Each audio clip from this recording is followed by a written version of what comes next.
Hey, yo, Chris Thomas here. I'm with one of my guys, Alex Jones. He's been with me since just before his junior year in high school. He just finished his second year at junior college, and what's next is something he could probably have never, ever envisioned when he was coming out of high school, and honestly, probably a little disappointed he wasn't getting a chance to go play at a Division I level out of high school, right? Given what you did in high school and your stats, right? Absolutely. AJ, talk really quickly about just go back to your junior year, prior to your junior year when you found me at Fusion Odyssey, and talk about that development that took place that year for you that allowed you to be, after your junior season, the #2 receiver in Ventura County. I remember you came in, kind of preached to us in the weight room that one morning about, what you can do for us, and I kind of just took a chance, and from what I've heard, and I started working with you. I didn't really know what to expect at first. I think I worked with you all off season, right? You like did. the whole entire off season. And then, it worked wonders for my whole football career. Not only that year, but that year really did transform me into the player I was.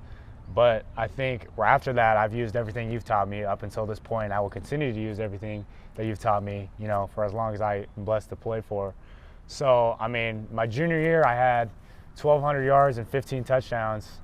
And then my senior year, unfortunately got cut short, but I had... That was the COVID year? Yeah, that was the COVID year. So I really had, in 4 games, I had 9 touchdowns, almost 500 yards, and then I ended up breaking the school record, or tying the school record for catches with 136. So it really went from my sophomore year, where I knew I could do so much more, to being, having my name, in the record books, and achieving things that I never could have imagined I could have achieved. So that was awesome. I felt like everybody had told me I was going D1.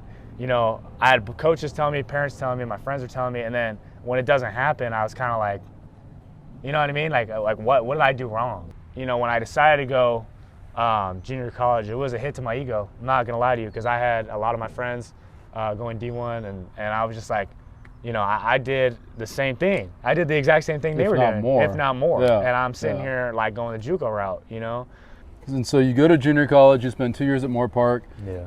I'm not trying to, be that guy, but I did get every award. The only award I didn't get this year was All-American. That was the only one I didn't have. But I was, first team All-State, #1 receiver in my whole conference. Yeah, I was just, so I crushed it. And it was, I owe a lot of it to you, you know what I mean, because of what you've done for me in the past.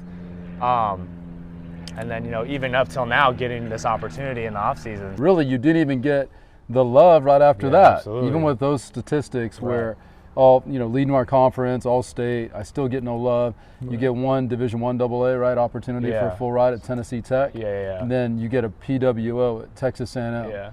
Out of nowhere, the University of Illinois comes about, and you go from about to accept a PWO at Texas A&M to now you went for a one-day workout at Illinois after them already liking you. Me talking to the coach, for about 40 minutes about you and telling him who I believed you were as a performer.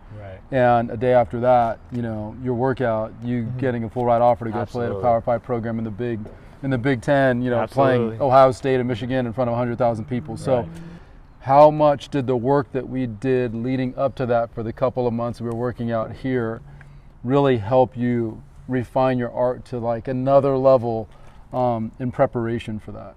Working with you has changed my life, because I don't think this would ever be possible if I hadn't, gone to your program, or who knows what would happen if you never came into the weight room that day, And those few days leading up to the workout with Illinois that led to that full scholarship made all the difference.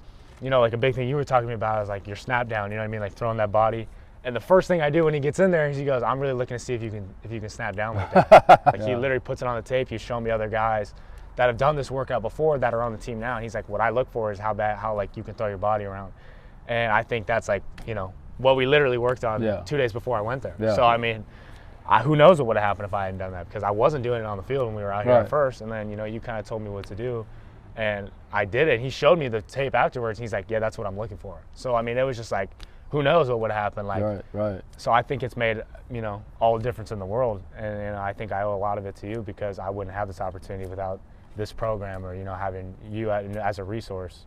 For anyone who has a chance to work with a wide receiver guy, just in regards to football, obviously I train everything now, but that's crazy. But in regards to football, like, what would you tell them if they wanted to become great even though they might think they have their own wide receiver guy, or some guy's going to know more than me, or whatever, who knows what. But what would you say to the universe out there? I mean, for me, in my experience, I've been to a million receiver coaches. You know what I mean? I've seen what the differences are. And yeah, sure, like, you know, there's a lot of guys who just follow the trends. You know what I mean? Like, okay, this release is popular, let's do this, let's get, you know what I mean? I don't think that's going to get you better. I think you're going to look good to people on Instagram, but that doesn't make you better. I think it's constant working like we do all the time here. And I think it's getting rid of all the excess stuff that you don't need to have. Like, for example, like you're saying, oh, catching the ball one-handed is so hard. Well, yeah, if you think like that, it's going to be hard, you know what I mean? So I think you just put a different twist on it and help, you know, fix the mental aspect of it. And I don't think people realize how important that mental aspect of the game is. I think this is the place to be, and I think this is going to transform your game 200%. And I'm not saying that because I'm on camera. From my, like, as my testimony, if I weren't here, I wouldn't be going Power 5 on full scholarship right now. And that's just what it is. I mean, I could just leave it with that. So I know he's going to make you the best receiver that you can be. That's definitely what I wanted, and that's definitely what I got out of it. So everything, every minute, every cent I spent here was 110% worth it. So, and now I just get to reap the benefits of it, you know, but really I worked for it, and without your help it wouldn't have been possible. So I'm excited to watch you, man. I'm really proud of you. I appreciate you. I appreciate Alex Jones, baby. Look for him on TV, Big Ten, sir. University of Illinois. They'll be the ones beating Ohio State. Let's go. We'll holler.